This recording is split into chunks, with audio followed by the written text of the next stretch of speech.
the future. So I really want to congratulate you for this. And then the last one, and this one is uniquely on the energy side, is your ability to appreciate that for us to be able to achieve the kind of development that we desire, it's important that we're able to have a conversation around the mix of energy sources. So it's not a conversation around renewables pitted against fossil fuels, but just an appreciation that we ought to do all of the above for us to be able to advance. So it's not a binary conversation, it's a dynamic relationship that exists between these energy sources. I really want to congratulate you. And that's why I took an opportunity not to miss this, but also just to share with you one or two things about the work that we are doing in the country to advance some of the issues around energy security.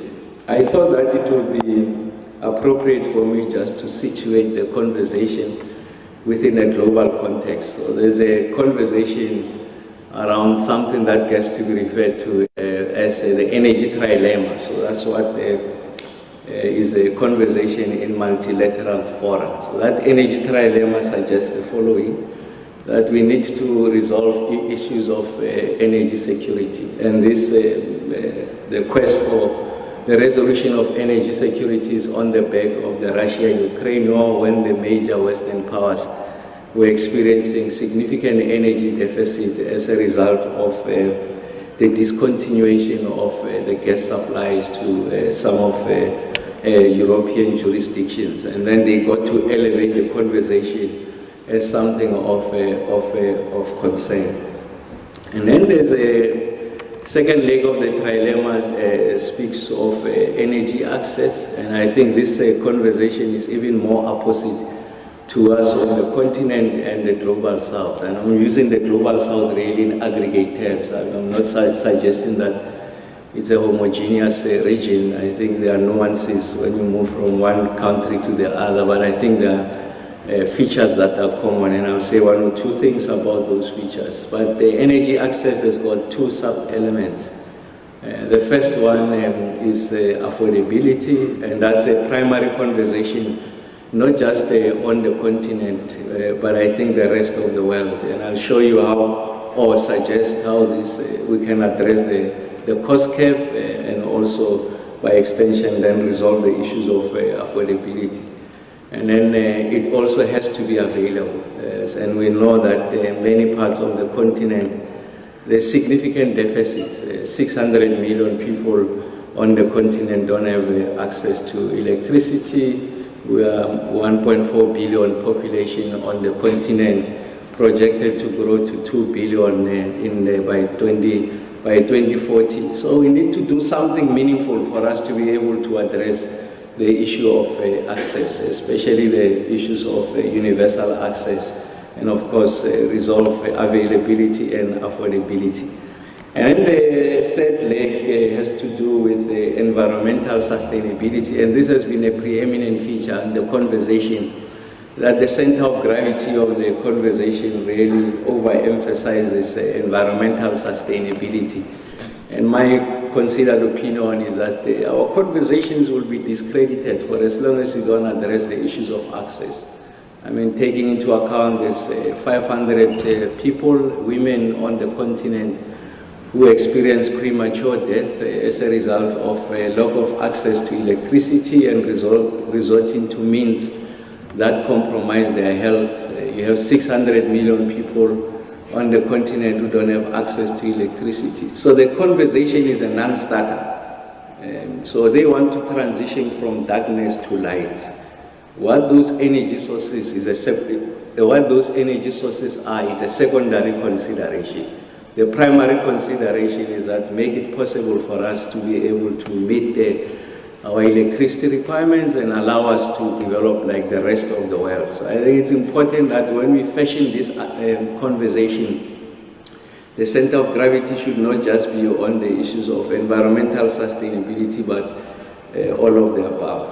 So that's the energy trilemma. And I'm suggesting to you that on the continent, we need to articulate our own transition that is African characteristics, and if we agree on that, I want to posit that there's a third leg that requires a conversation, and that third leg is the socio-economic dimensions of this transition. So energy security, access, and environmental sustainability, but all of those must be read together with the prospects of the continent to achieve and realize her potential. So if you look at the mineral complex, the significant endowments on the continent, so I think we bear the responsibility to ensure that there's substantive and shared exploitation of these resources for the advancement of the continent. So like I said, I'll say one or two things about the mineral complex on the continent and the need for us to be able to address this question. So like I said, I mean, the slide will tell you that the expectation is that there's going to be a tripling of the power demand. By 2040, I've made the point that it will be 2 billion continent, the size of the population on the continent. And the ambition, Agenda 2063, makes a point that we need to achieve universal energy access by 2063. I mean, by any measure. I mean, that's a stretch target. I think it's possible for us to have conversations that can help us to truncate that period and ensure that the many are able to benefit from this transition. And of course, some of the things that are understated is the endowments. I mean, if you look at the quality of the irradiation, if you had to do an irradiation atlas, you'll find that the best quality side is on the continent. And in fact, the computation is that Africa holds about 60% of the world's best solar resources. But of course, we've only installed 1% of global solar capacity. There are two dimensions to this conundrum. The first one is that the sovereign balance sheet of the African states are such that they cannot support the size of the investments that is required in this space. And then the second one is that the liquidity that is sitting with the private sector, at least on the subjective version of the private sector, is that these are risky investments on the continent. And therefore, there's a capital misallocation. So it's going to areas that will not give you, from an energy generation point of view, the kind of returns that are required. South Africa is considered to be risky. And I think it's important that we get to resolve this problem, the asymmetrical nature of the allocation of capital. And I think the world is missing out on the possibility to ensure that we were able to address this challenge and of course an opportunity. And energy consumption per capita on the continent is about 1/6 of the global average, and it explains that 600 million people that they don't have access to electricity. So I think it's important that there's an appreciation of the problem statement and how your conversations can help us to resolve these questions. But like I said, I mean, we've got significant endowment. Oil and gas is expected the demand is expected to double by 2050. And of course, I make the point that we're sitting on those endowments, but they remain resources. They can't transition to reserves, because for them to be reserves, we need to make significant capital investments. And for reasons that I've stated, capital doesn't see Africa as an attractive jurisdiction to make these investments, and we're losing out on our potential, so we can't really exploit these endowments. If you look at Mozambique, the LNG projects upwards of $20 billion US. Namibia is also has found significant reserves. On their own, there are not markets that can enable this, the commercial exploitation of these endowments. They need to look elsewhere.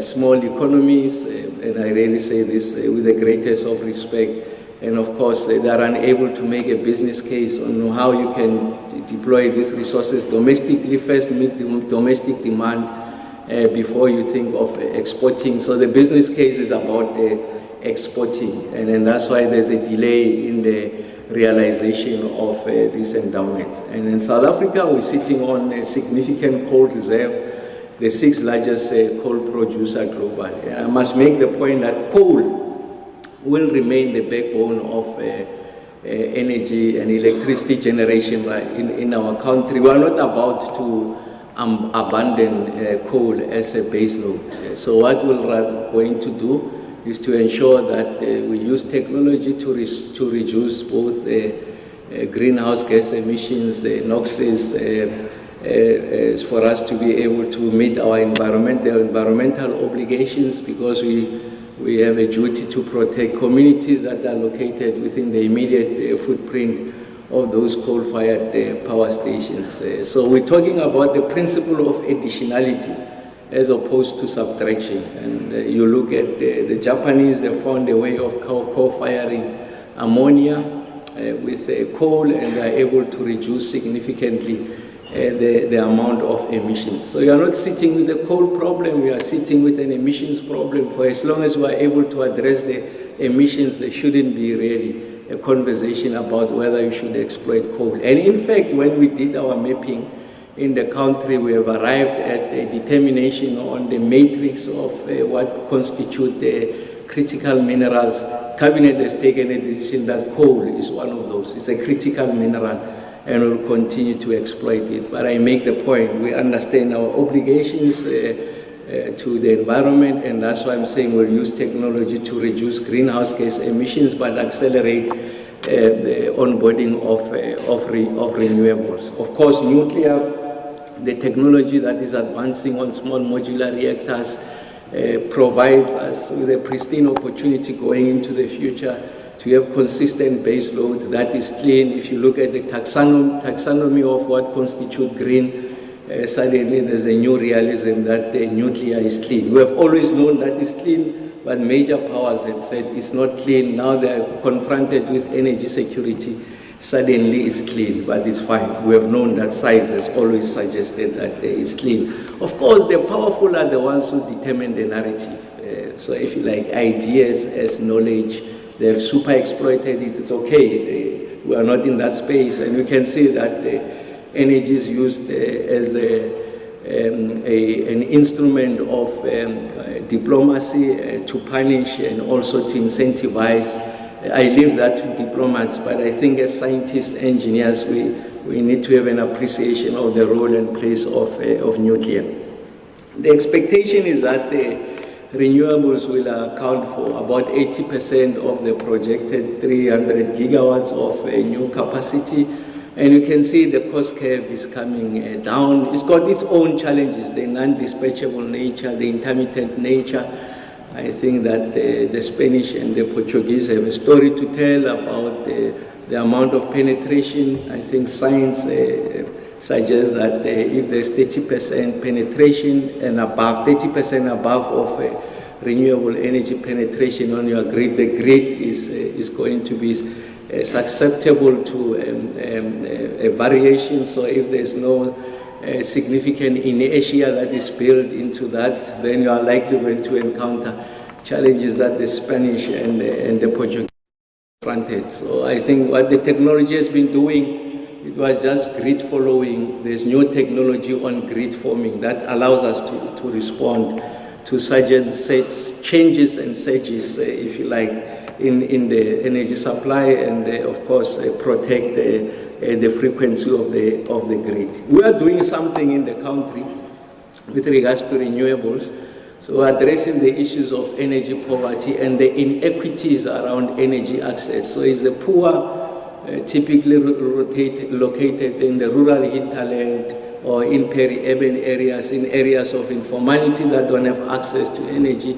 What we are doing, we started the first phase of a combination of a hybrid of solar and BESS, providing electricity to poor households. So if you like, we don't invest a lot in behind the meter or backbone infrastructure. The cost can be prohibitive and escalate the unit cost of connection. We have brought it down now to about 29,000 per connection, but we are going to bring it even down to close to 25,000 a connection, but they also have 5G internet access. They also have public lighting. So the innovators in the room, the scientists in the room, you must help us to improve this narrative around how renewables can fast-track access to electricity by that 600 million, and understanding that the sovereign balance sheet of African countries are such that they will not be able to carry the size of the investment. So we need innovations to ensure that we are able to stretch the rand, we are able to accelerate connection and connectivity. My view and our view in the country is that gas is not a transitional source of energy, a form of fuel source, but gas is a destination. So for you to be able to achieve the kind of ambition on additionality with regards to renewables, that 300 gigawatts, or 80% of which will be renewables, you need a base load to support that. So the two must be read together. They support each other in tandem. So gas is a destination, and you can see that the projection is that the demand will continue to surge. And of course, I've made the point earlier, if you look at Namibia, you look at Mozambique as an example, there's also domestic resources here in South Africa and many parts of the world. I made the point we need to make investments in ensuring that we transition these resources into reserves. They are going to support this exploitation of gas.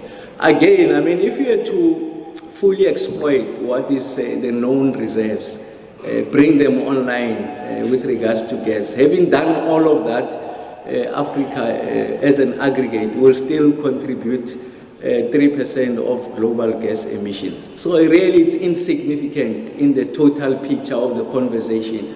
So a suggestion that don't go the route of gas because you're going to undermine the global ambition, I suggest to you that is not supported by science. Of course, the nature of science is that you can repudiate it, but we've got an obligation to bring your own, if you like, facts, and those facts must be confirmed to be facts and not necessarily being manufactured. So the nice thing here in the audience, we're talking to scientists, so it's not a political discussion, but what is the evidence suggesting to us? I'm simply making the point that gas is going to be a main pillar of this transition. And this talks to the fourth element of the transition, what I call the energy quadrilemma, and this is uniquely African. So we're sitting with the minerals that are going to support the battery complex, the battery economy, these transitions, they are sitting with us. So when we enter the conversations, when we are at the table with major Western powers who are not beggars, who are equals, they have the money, we have the minerals, let's have an honest, robust conversation that is mutually beneficial. So it's a symbiotic relationship, that's the point I'm making. So if you look at the Atlas, solar Atlas, if we are to exploit hydrogen, the most cost competitive is here. I mean, the corridor of Northern Cape to Namibia, I mean, you can get green hydrogen at the cost of about $1.5 US per kilogram. We know that if we are to take it below $1 US per kilogram, then it's becoming cost competitive. But we know that the major European powers are prepared to pay a premium because the hard-to-abate sectors requires this green hydrogen. They've introduced carbon border adjustment mechanisms, so they need to support their transition. We are sitting with the resource. Technology will continue to improve. The cost curve will come down. So the international markets are going to enable this transition to happen. We're sitting with technology, the Fischer-Tropsch technology at Sasol, one of the most pioneering and advanced. So we're sitting with the skills, we're sitting with the science, it is tested, and significantly we're sitting with the resource. We just don't have the money, and that's why those conversations are important. I think we need each other to achieve this. Of course, I want to position nuclear. If you look at that picture, those countries that says they've almost fully decarbonized or substantially decarbonized, they are driven by two energy sources. One is hydro, and the other one is nuclear. So there is no country in the world that is solely powered by PV and wind, but it's a combination of the above. When they have the European market well connected, the interconnectors are healthy. When others are shutting down nuclear in one jurisdiction, they run out of energy supply. What do? They draw from France. What is the major source of energy? France is nuclear. So they've closed the nuclear plants, and then they're importing nuclear. So I'm just saying, when we have these conversations, they must not be driven by emotions, but it must be uniquely positioned to answer the question, what is the pace and scale that each country can afford? So there is no single transition. We're talking of transitions, and that's why in the case of South Africa, that transition can't be devoid of coal. So that's the point I really want to convey there. We've done policy issues, and we've had long-term operation extension of license. Kubek unit number 1 will get Kubek unit number 2. We have one of 3 of the only operating reactors on the continent are here. The 2 are in Kubek, and the other one is the research reactor, the multi-purpose research reactor in Pelindaba. Of course, the Egyptians are coming on board. There's a race. The Kenyans are coming, and many other countries on the continent on the back of the promise of small modular reactors, because they are able to help us to ensure that they're good for smaller grids, 150 to 300 megawatts. They are flexible. There's some degree of modularization, and therefore can be constructed in a factory, and therefore the pipeline of production can be very rapid.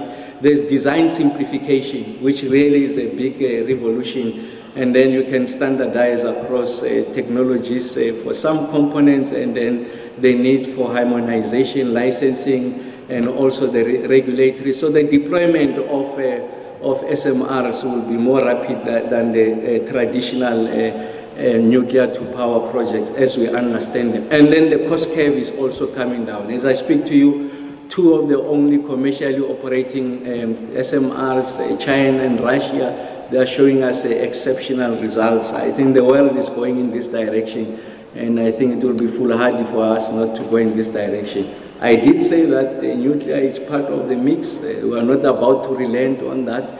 Of course, the IRP is taking its own shape and form, but we are a policy holder. One of the things that the state enjoys is monopoly over policy determination. Of course, we would have canvassed and socialized, but I'm making the point that nuclear is going to be the mainstay of the work that we are doing.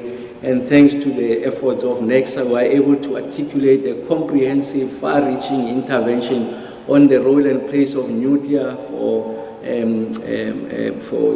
power usages, and also for non-power usages, the production of isotopes and the likes, so that we are able to restart the nuclear agenda, resetting it. We are lifting the care and maintenance on the PBMR, which is the first generation of SMR. So we are moving in this direction.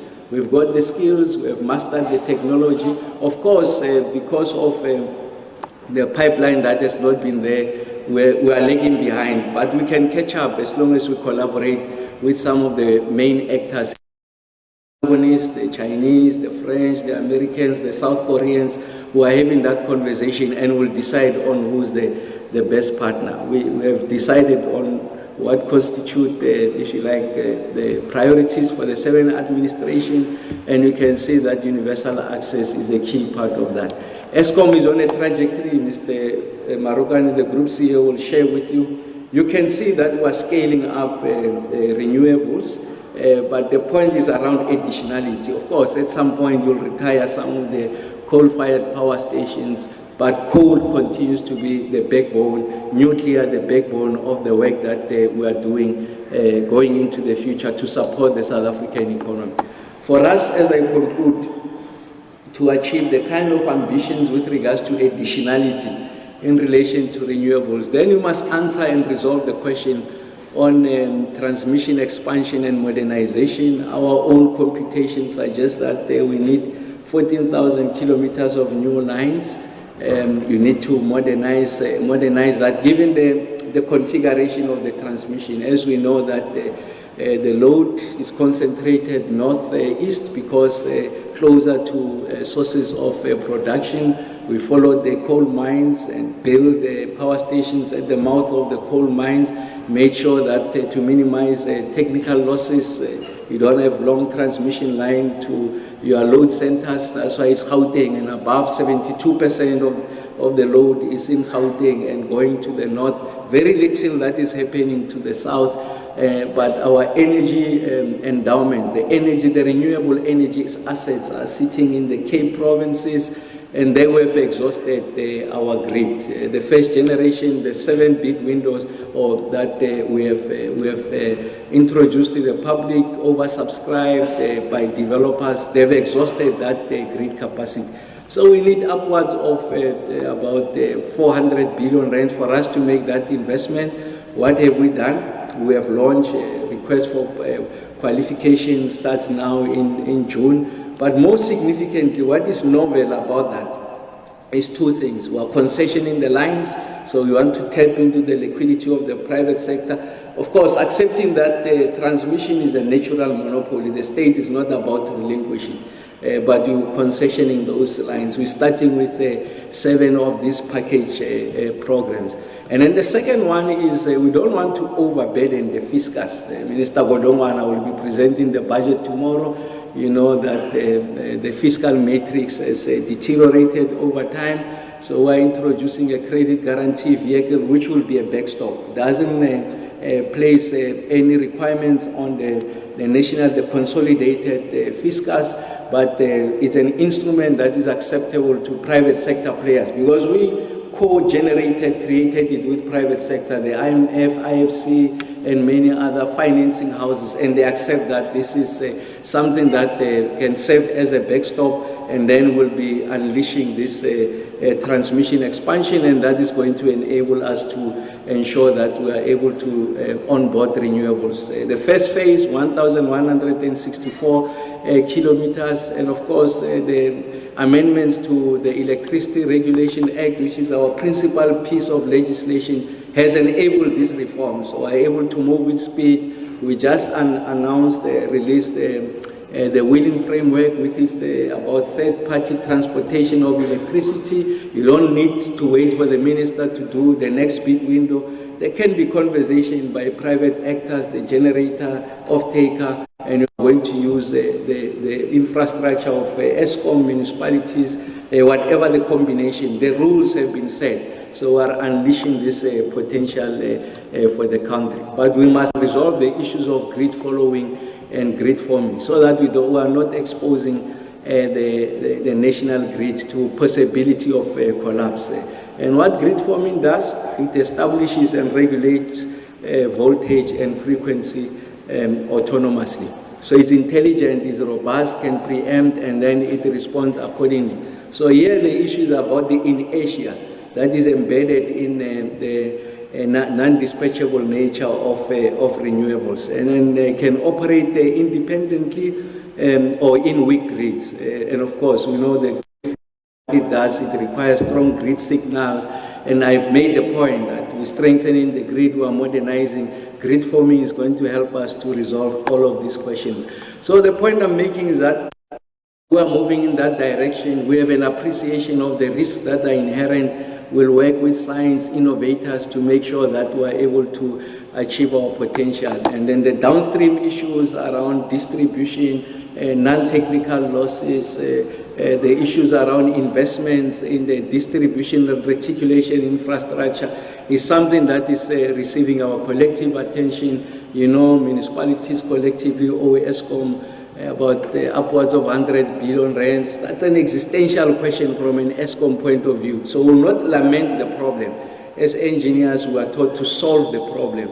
So we have introduced what we call the distribution agency agreement. We capacitate municipalities, because the issue is not a downstream problem of collection. It's an upstream problem of the right capacity, the analytical tools to generate scenarios for the kind of demand profile and to build the infrastructure to anticipate or to support that demand profile and ensure that everyone pays. We've got the tools for credit control. Those who are deserving of free electricity are able to get it, and science and technology has helped us to resolve all of those questions. So I really want to take the opportunity to wish you well and hope that you'll give us answers. So it's not a typical conference. ENLIT is a substantive conference because it answers the question of what ought to be done for us to be able to advance human development. May God bless you. Thank you very much.